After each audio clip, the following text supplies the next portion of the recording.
Hey Chattanooga Track Club, my name is Andy Gean and I'm a physical therapist with the Center for Sports Medicine and Orthopedics and C4 Sports Therapy and Performance.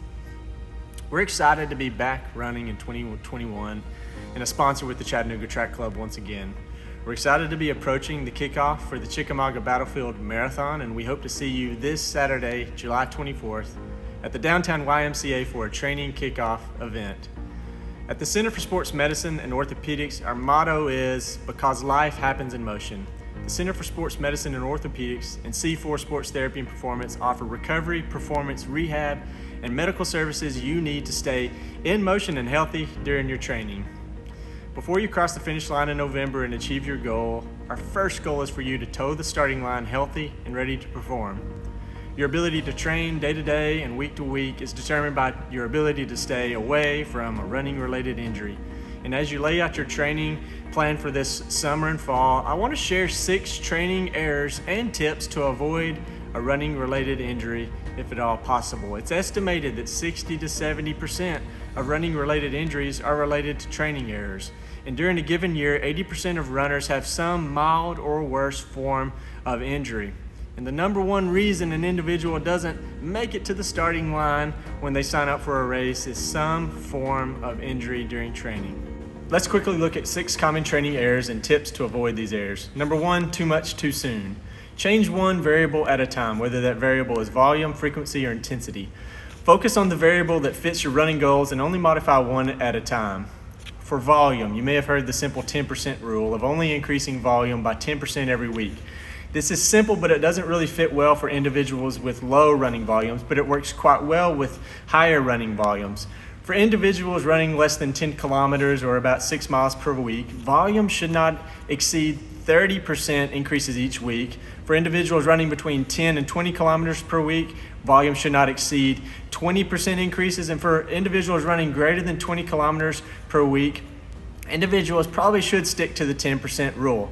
And it's also notable that every 4th or 5th week, you should reduce your volume by 5 to 10% as more of a recovery week during that training cycle.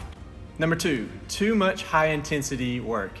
Be careful with the push, push, push mentality. Remember, marathoning is an endurance sport.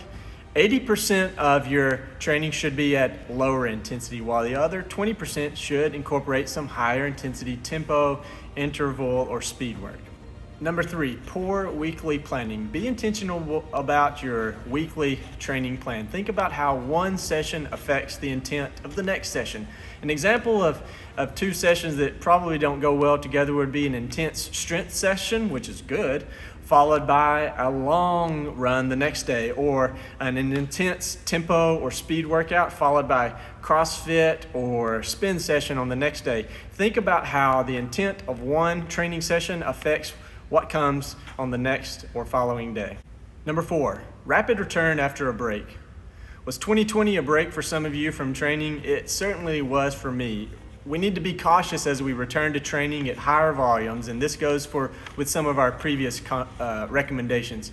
Recovering from an injury or have you taken an extended break, remember to slowly build back to where you were before your break or your injury. And before you enter an intense training block, make sure you've had a few months of a solid training base before we begin working towards some goal, such as a half or full marathon.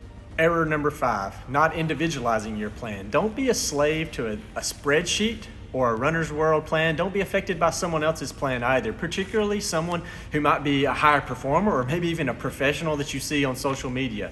Your job, your lifestyle, your obligations are unique to you, so your plan also needs to be individualized to you and your lifestyle. Lastly, error number 6, inadequate recovery. If you want to train hard, you have to recover harder, and sleep is our number 1 recovery tool. During a training block, it's recommended that you increase your sleep by at least an hour with the goal of getting at minimum 7 to 9 hours of sleep per night. You need to have an intentional recovery plan, and I hope we get to talk more about this in the coming weeks together. We hope to see you Saturday, July 24th at the downtown YMCA to chat about any training or health-related questions related to running that you may have, and also be on the lookout for movement screening and mobility tips from the Center for Sports Medicine in the Chattanooga Track Club newsletter over the next few weeks. Lastly, the Center for Sports Medicine and Orthopedics will be leading an injury prevention and recovery session on September 14th. More details to come. Happy, healthy running, friends. Have a good week.